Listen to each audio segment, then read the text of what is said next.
Assalamualaikum warahmatullahi wabarakatuh. Baiklah, kali ini saya akan mempresentasikan tentang materi pertama kita, yaitu skripsi, tesis, dan disertasi. Skripsi, tesis, dan disertasi hasil penelitian adalah jenis penelitian yang berorientasi pada pengumpulan data empiris di lapangan. Ditinjau dari pendekatan yang dilakukan, penelitian lapangan dapat dibagi menjadi dua, yaitu penelitian kualitatif dan juga penelitian kuantitatif. Penelitian kuantitatif adalah penelitian yang pada dasarnya menggunakan pendekatan deduktif-induktif. Sedangkan penelitian kualitatif adalah penelitian yang dimaksudkan untuk mengungkapkan gejala secara holistik dan konseptual melalui pengumpulan data dari latar alami dengan memanfaatkan diri peneliti sendiri sebagai instrumen kunci. Penelitian kualitatif bersifat deskriptif dan cenderung menggunakan analisis dengan pendekatan induktif. Kajian pustaka adalah suatu telaah yang dilakukan untuk memecahkan suatu masalah yang pada dasarnya bertumpu pada penelaahan kritis dan mendalam terhadap bahan-bahan pustaka yang relevan. Kerja pengembangan adalah kegiatan yang menghasilkan rancangan atau produk yang dapat dipakai untuk memecahkan masalah-masalah aktual. Dalam hal ini, kegiatan pengembangan ditekankan pada pemanfaatan teori-teori, konsep-konsep, prinsip-prinsip, atau temuan-temuan hasil penelitian untuk memecahkan masalah. Kegiatan penelitian pada dasarnya bertujuan untuk mencari jawaban daripada suatu permasalahan. Sedangkan kegiatan pengembangan berupaya menerapkan temuan dan teori untuk memecahkan suatu permasalahan. Baiklah, sekarang kita masuk pada materi inti kita, yaitu perbedaan tentang skripsi, tesis, dan juga disertasi.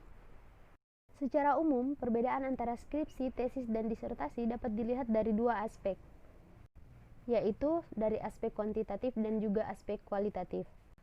Dari aspek kuantitatif, secara literasi dapat dikatakan bahwa disertasi lebih berbobot akademisnya daripada tesis, dan tesis lebih berbobot akademisnya daripada skripsi. Ketentuan ini hanya untuk jenis ilmiah yang sama dan bidang studi yang sama pula. Namun, ukuran kuantitas ini tidak dapat diberlakukan jika skripsi, tesis, dan disertasi dibandingkan antar bidang studi atau antar jenis penelitian.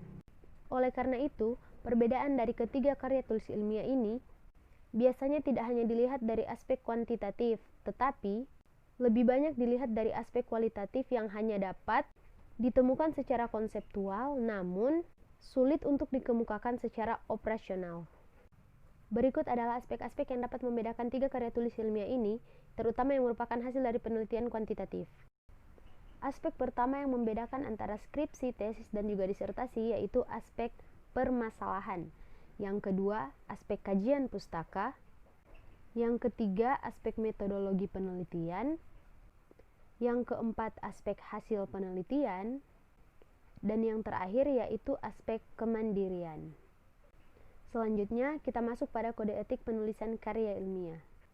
Kode etik penulisan karya ilmiah adalah seperangkat norma yang harus diperhatikan dalam penulisan karya ilmiah. Norma ini berkaitan dengan pengutipan, perujukan, perizinan terhadap bahan yang digunakan, dan penyebutan sumber data atau informan. Nah, selanjutnya kita masuk pada isi dan sistematika penulisan skripsi, tesis, dan juga disertasi. Yang pertama, skripsi, tesis, dan disertasi hasil penelitian kuantitatif. Pada bagian awal terdapat halaman sampul, kemudian lembar logo, kemudian halaman judul, kemudian lembar persetujuan yang terdiri dari dua hal, yaitu lembar persetujuan pembimbing dan juga lembar persetujuan pengesahan. Kemudian ada abstrak, kata pengantar, daftar isi, daftar tabel, daftar gambar, daftar lampiran, dan daftar lainnya. Kemudian pada bagian inti terdapat beberapa bab. Pada bab pertama berisi tentang pendahuluan, yang terdiri dari hal-hal berikut. Pada bab kedua yaitu kajian pustaka. Pada bab ketiga yaitu metode penelitian seperti yang di sini. Bab keempat yaitu hasil penelitian. Bab kelima yaitu pembahasan, dan bab terakhir yaitu penutup yang berisikan kesimpulan dan juga saran dari peneliti.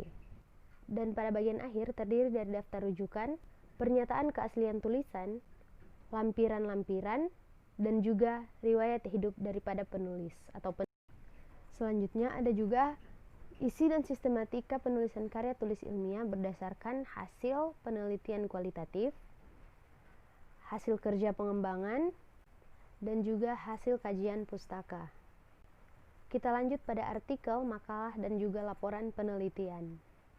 Artikel hasil penelitian adalah artikel atau tulisan yang berisikan tentang bagian-bagian penting daripada hasil penelitian yang sudah dilakukan.